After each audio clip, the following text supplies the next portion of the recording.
যখন যেটা আসে তখন। দেখুন বন্ধুরা, তেল বসিয়েছি আমি, কিন্তু এতে কি দিয়েছি বলুন তো? এটা কি দেখতে পাচ্ছেন? কি বলুন তো? এটা আদা কাঁচা লঙ্কা একটু থেতো করে আমি কিন্তু দিয়েছি। এরপরে আমি দিলাম দেখুন কালো জিরে।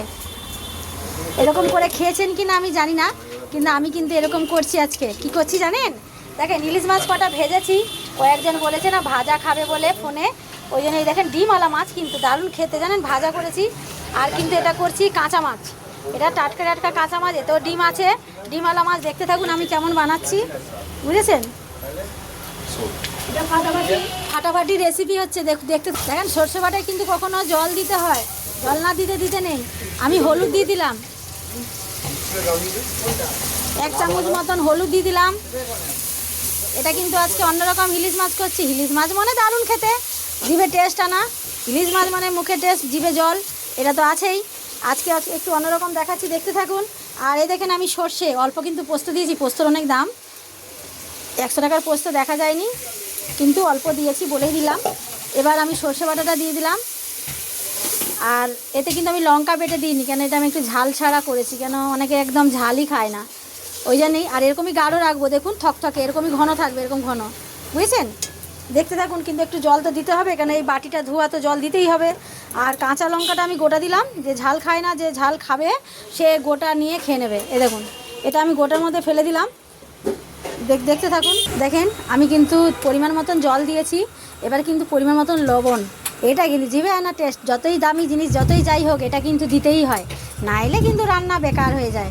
যেদিনকে ভুলে যাব সেদিন কিন্তু বেকার, কেউ মানুষ খাবে না। এই দেখেন পরিমাণ মতন দিয়ে দিলাম। এবার দেখুন ফুটে আসছে, আমি কিন্তু হলুদটা কম ব্যবহার করলাম, আর এরকম ঘন ঘনই থাকবে। এটা একটু অন্যরকম রেসিপি করলাম কাঁচা দিয়ে। এই দেখুন, দেখেছেন? এটা কিন্তু খেতে অন্যরকম বন্ধুরা লাগবে, বুঝছেন? আর কিন্তু এবার আমি কি দেবো জানেন? একটুখানি ফুটে গেলে,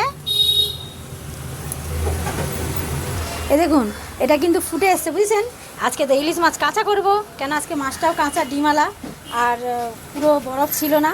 এই দেখুন মাছগুলো আমি এক একটা করে এরকম করে সাজিয়ে দিলাম। ভাপাতে তো করা দেখিয়েছি, ইলিশ মাছ মানে জিভে জল আনা। খাবেন তো সবাই, আজকে চলে আসুন, আপনারা এরকম করে খেয়ে দেখুন কেমন লাগে। আর যদি ভালো লাগে, আমি যদি ভালো দেখাই, আজ কিন্তু সত্যি মাছ কিন্তু খুব টাটকা মাছ। এ দেখেন দিয়ে দিলাম। যদি সত্যি আমার রান্না ভালো লাগে আপনাদের বা কিছু, তাহলে কমেন্ট শেয়ার করতে থাকেন, সঙ্গে থাকেন, পাশে থাকেন। এছাড়া আর কী বলবো, এটা একটু 5 মিনিট ফুটুক।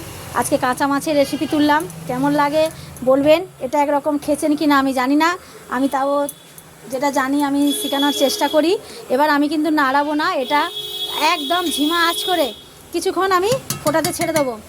গ্যাসটা আমি আস্তে করব আর ফোটাতে ছেড়ে দেবো, কিছুক্ষণ ফুটবে ভাপারই মতন, কিন্তু এটা তো অন্যরকম। আর বন্ধুরা, এটা কিন্তু সর্ষে তেল দিতেই হয়।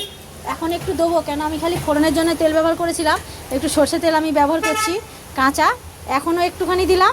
প্লাস যখন ফুটে হয়ে আসবে তখনও কিন্তু সর্ষে তেল দেবো। দেখাতাম প্যাকেটটা, কিন্তু প্যাকেট তো নেই।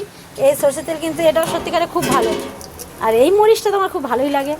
এই দেখেন এটা কিন্তু একটুখানি ফুটতে থাকুক, ঢাকা চাপা দিয়ে দেবো। দেখতে থাকুন, দেখাচ্ছি কমপ্লিটটা। আর মাছ ভাজা খাবেন তো সবাই, চলে আসুন, গরম গরম ইলিশ মাছের ভাজা, একদম জিভে জল না। এই দেখেন বন্ধুরা, আমার কিন্তু সর্ষে বাটা এই রেসিপিটাও রেডি, ইলিশ মাছের, বুঝেছেন? এটা ইলিশ মাছের এই সর্ষে বাটা রেসিপিটা কিন্তু আলাদা। এবার যে আমার কমপ্লিট হয়ে গেছে, এবার আমি কিন্তু গ্যাসটা আমি একদম পুরো দেখেন বন্ধ করে দিলাম, জ্বলছে না, এই বন্ধ করে দিলাম। এরপরে দেবো সর্ষের তেল, সর্ষে তেলটা ওপরে দিলাম, কেন কাঁচা করেছিলাম মাছটা, এটা কিন্তু সর্ষে তেলটা খেতে ভালো লাগবে। আর আমার কিন্তু পুরো রেডি, পাকা পোস্তভাবে পুরো রেডি।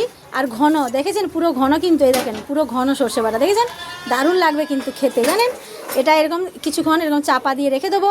এই মাছটা করে একদিন খেয়ে দেখবেন, এইভাবে ভাপা না করে, এটা কিন্তু খেতে ভালো লাগবে। আমার দোকান আমি দেখালাম, যদি ভালো লাগে কমেন্ট শেয়ার করবেন, সঙ্গে পাশে থাকবেন। এই বলে শেষ করে দিলাম।